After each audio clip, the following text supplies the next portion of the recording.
일단 어제 제가 방송 끝나고 나서 차트를 좀 더 보다 잤는데 많이는 아니고 한 2, 30분 더 보다 잤는데 그때가 딱 이 타이밍이었거든요. 이때가 심상치가 않더라고. 뭐냐면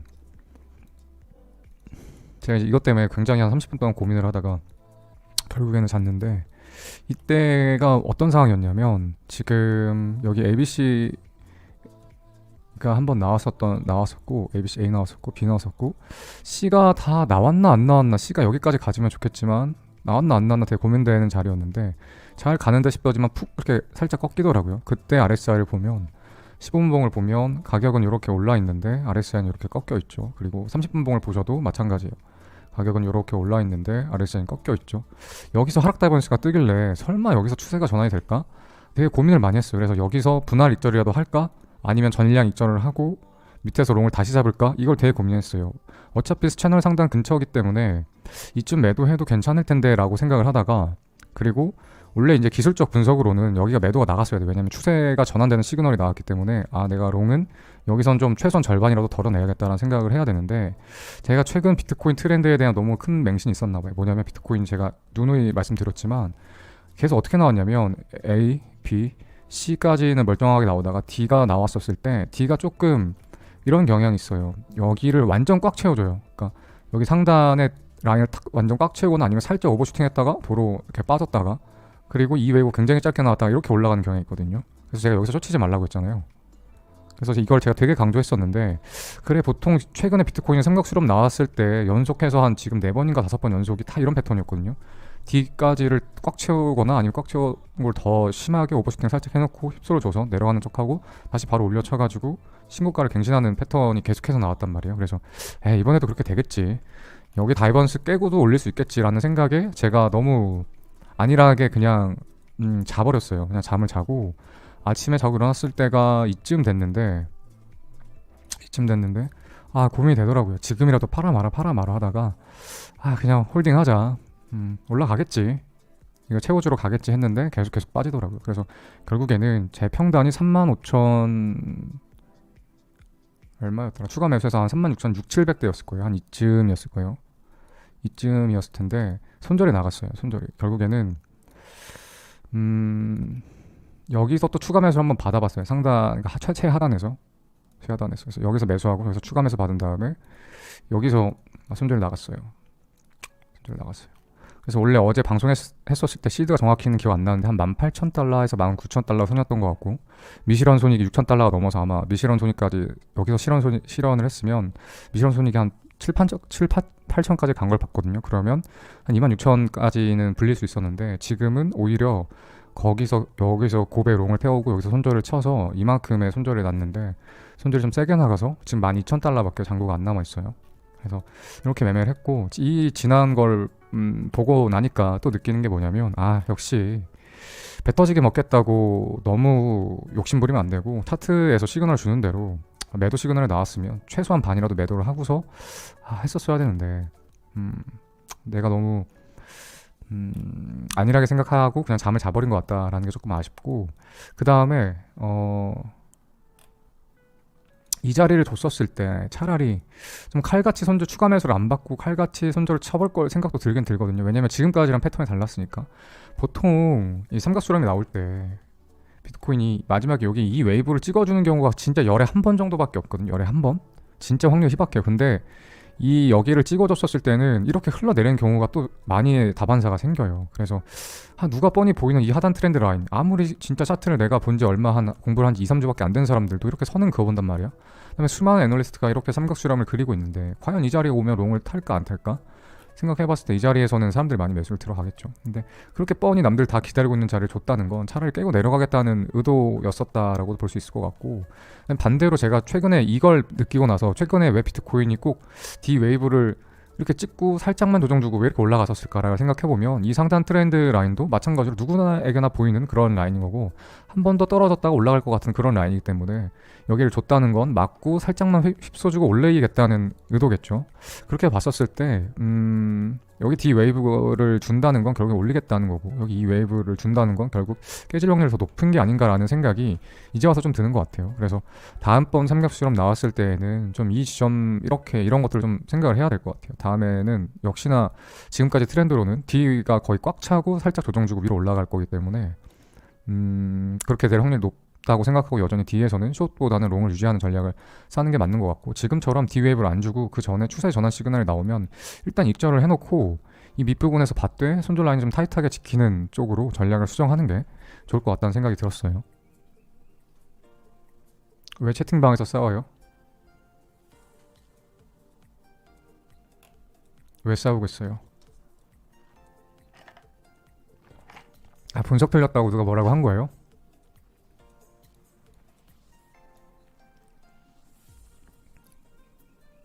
왜 싸우고 있는 거야?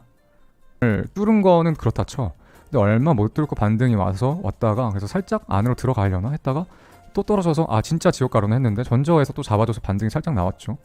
물론 이 반등이 크진 않고 아직까지는 계속 이렇게 하락 추세죠. 이 하락 추세를 깨지 못했어요.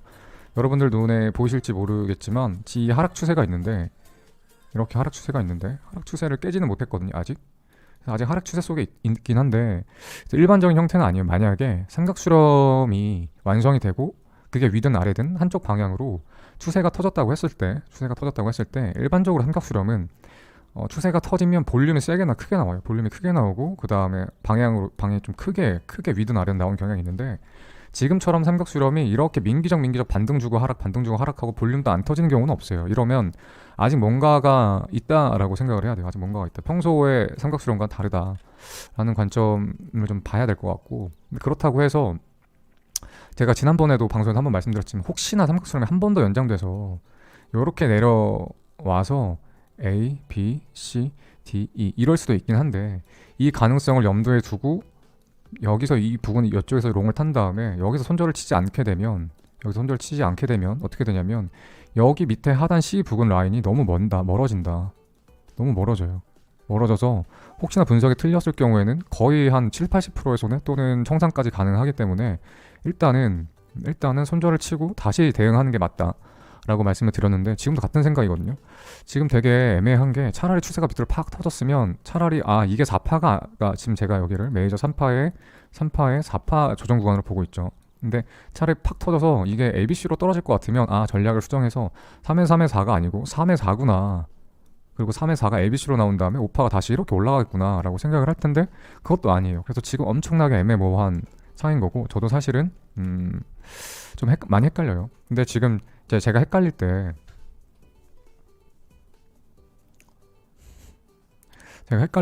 많이 이제 보는 게 CME 선물거래소 차트를 많이 보거든요. CME 선물거래소 차트를 많이 봐요. 왜 그러냐면 지금 비트코인 시장은 CME 선물거래소가 탑이거든요. 옛날에는 CME 선물거래소 오픈되고 나서 뭐 거래량이 별로 없다라고 하지만 지금 이제 거래량이 제일 선물거래소 중에 가장 높아요. 그래서 전반적인 비트코인 장세를 이끌고 있다고 봐도 무방할 정도예요. 거래량이 많기 때문에. 그래서 CME 선물 거래소를 현 바이낸스 선물 차트만큼 중요시 생각을 하는데, 근데 재밌는 건 CME 선물 거래소 차트랑 일반 기타 거래소 선물 차트랑은 조금 가격적으로 차이도 좀 있고, 그다음 모양으로도 살짝 차이가 있어요. 특히 이제 이렇게 주말에는 장이 쉬기 때문에 장 끝나고 나서 다음에 장 오픈됐었을 때 가격에 갭 같은 게 생기죠. 여기도 갭이 있고. 님 슈퍼채팅 2,000원 감사합니다. 1월 4일 19시부터 1월 12일 2시 하단 부분을 기점으로 삼각수렴 하단선을 그으면 어떤가요? 잠깐만요. 1월 4일 19시부터? 근데 CME 차트를 어쨌든 제가 주요 깊게 보고 있는데, CME 차트를 보면 재밌는 게 시간봉 RSI를 보면 지금 RSI가 가격은 이렇게 빠졌는데 RSI는 반등이 나왔거든요. 이렇게 보면 CME 선물 차트를 보면 여기서 이렇게 추세가 전환될 것 같아요. 그 다음에 시간봉 말고 15분봉을 볼게요.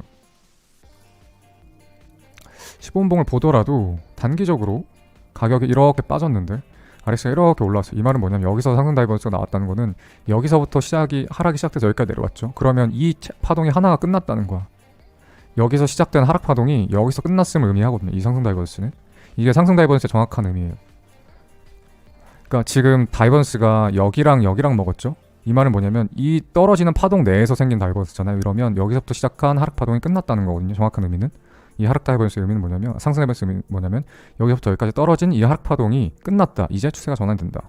라는 거고, 이 추세가 전환된다는 거는 다시 상승으로 추세를 전환하는 건 아니에요. 의미가 뭐냐면, 예를 들어서 이 하락이 끝나고 반등이 나오고 그 다음에 재차 하락이 나올 수 있죠. 그러니까 여기서부터 여기까지가 한 파동임을 알려주는 거거든요. 다음에 반등이 나오는 게 다음에 추가 고점을 넘길 수도 있고, 반등이 나온 다음에 추가 하락이 있을 수도 있는데, 어쨌든 이렇게 보면 여기가 A, B, C겠죠. 그래서 이 A 파동, 하락을 보면 A 파동이 끝난 거고, 뭐 상승을 보게 되면 이 조정 파동이 끝난 거고, 이렇게 생각을 하시면 돼요. 어쨌든 이 말을 제가 왜 하냐면, 여기 단기간 이 파동 내에 단기간 상승 다이버스가 있으면 추세가 이렇게 전환이 되겠죠. 이 정도는 최소한 이전 최소 매물대까지 올라갈 가능성이 되게 높거든요. 그렇게 봤었을 때 조금 전에 시간봉을 보면 RSI가 살짝 애매모호하게 올라오긴 했는데, 그렇게 되면 단기간 이렇게 가격이 요만큼 상승하면 시간봉 RSI도 요만큼 올라오면 상승 다이버스가 확실히 먹는단 말이에요.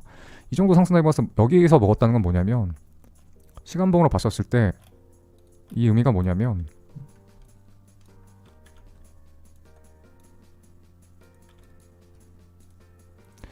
여기랑 여기랑 상승 다이버스가 있죠. 이 말은 뭐냐면요, 이 파동이 끝났다는 거예요. 이 하락 파동이. 여기랑 여기랑 상승 다이버스 먹는 건 뭐다? 이 하락 파동이 끝났다. A, B, C가 끝났다. 그러면 이 A, B, C 끝난 거에 대한 되돌림이 올 거거든요. 추가 하락이 있더라도 이 A, B, C 끝난 거에 대한 되돌림을 주고 하락시키겠다는 거거든요. 그렇게 보면 선물 차트가 이 트렌드 라인 상단까지 반등 갈 확률이 되게 높아 보여요. 이러면 CME 차트로는 삼각수렴이 연장되고 있는 거거든요. 그 다음에 볼륨도 튀지 않았기 때문에 볼륨도 계속 감소 추세에 있는 거고, 그렇게 봤었을 때 CME 차트만 보면 아직 수렴 속에 있다라고 보는 게 맞는 것 같고, 비트코인 차트만 보면 조금 애매한 것 같아요. 애매해요. 분명히 트렌드 라인 이탈했는데 볼륨도 안 빠지고 급락도 없고, 그렇게 해서 조금 애매하다는 생각이 들어요. 그래서 사실은 제일 좋은 건 이 CME 선물 차트의 분석과 일반 이제 바이낸스와 같은 현물 거래소의 차트 분석이 두 개가 동일하게 일치하는 게 당연한 거고, 그게 제일 좋은 건데, 지금은 현물 차트는 애매모호하고 CME 차트는 확실하게 반전을 이야기하고 있고 하기 때문에, 이왕이면 포커싱을 좀 더 여기다 맞추는 거, 하나는 잘 모르겠고 하나는 방향이 확실하잖아. 그러면 포커싱 여기다 맞추는 게 낫겠다는 생각도 들긴 해요. 어쨌든 근데 지금 제가 만약에 찝찝한 마음이 없었으면 아마 포지션을 들고 있었을 텐데, 지금 조금 이 현물 거래소랑 CME 선물 거래소랑 상충하고 있기 때문에 포지션을 이렇게 안 잡고 그냥 관망을 하고 있는 거죠. 손절만 치고.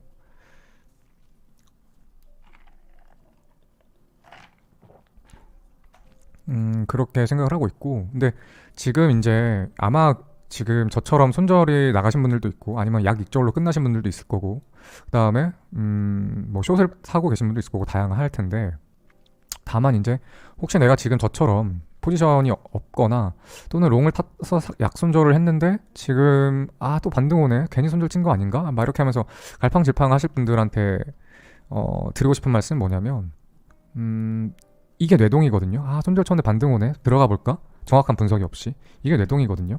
뇌동매매 하면 안 되는 거 아시죠? 그래서 뇌동매매 해서 이번에는 롱 들어가 볼까 해서 들어서 수익이 나더라도 다음 뇌동매매는 또 그 수익이 나리란 보장이 없거든요. 그래서 혹시나 내 뇌동이 맞았다 하더라도 뇌동은 안 하시는 게 맞고, 제 매매 원칙의 첫 번째 눈이 얘기하지만 스스로 물어봤었을 때 나는 이 분석에 또는 이 포지션에 진입했을 때 70% 이상 확실하게 돈 벌 수 있는 자신감 있는지를 물어보라고 했었을 때 지금 약간 애매모호해요. 약간. 그래서 제가 애매모호하다고 여러분들도 뭐 매매하지 말라는 건 아니고, 혹시 오늘 손절이 나갔거나 지금 무포여서 불안하신 분들, 포지션이 없어서 불안한 분들이 생각보다 있어요. 매매 중독 현상인데 어떻게 하지? 계속 차트 보면서 들어갈까 말까 고민하는 사람이 매매 중독이거든요.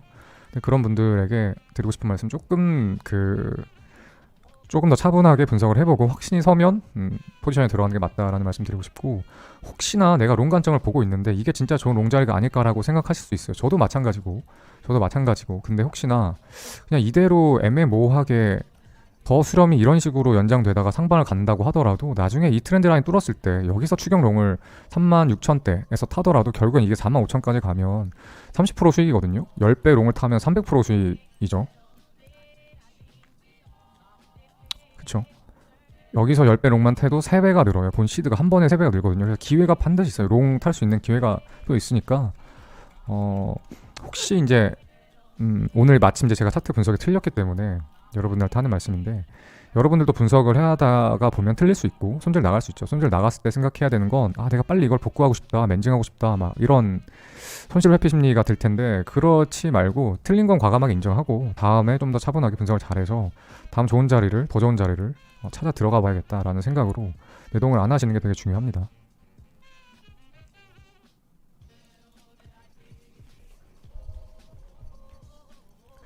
기회는 진짜 언제든 있어요. 멀지 않아. 진짜 보통은 진짜 좋은 기회 놓쳤다고 생각하더라도, 제 기준이에요. 사람마다 기준 다르겠지만 무조건 이틀에서 3일 정도 지나면 또 엄청 좋은 자리가 또 쇼시건 롱이고 한 번 또 나오더라고요. 그러니까 보통 2, 3일만 기다리면 좋은 자리가 한 번씩은 나오고, 좋은 자리 한 번 나올 때마다 수익률 크게 내도 한 달이면 10배는 그냥 불리게 돼요. 진짜로. 그러니까 항상 좋은 자리는 또 있다라는 생각으로 자신이 없으면 좀 보내주고, 그다음에 제가 이 비유를 되게 많이 했는데, 우리가 이제 야구의 비유를 해서 우리가 이제 타석에 이렇게 들어섰어요. 스트라이크 존이 이렇게 있고 타석에 들어섰고 우리가 배트를 이렇게 들고 있고, 그러니까 악필이라 미안합니다. 여기서 투수가 공을 이렇게 슝 던져주는데, 이게 확실하게 스트라이크 존에 왔었을 때, 내가 봤었을 때 스트라이크 존에 왔다고 생각했을 때 방망이가 나가야지, 이게 볼 같은데 굳이 볼에 휘두를 필요 없잖아요. 또는 이 스트라이크 존인지 애매모호할 때 방망이 휘두를 필요 없잖아요. 그냥 보내주면 되지.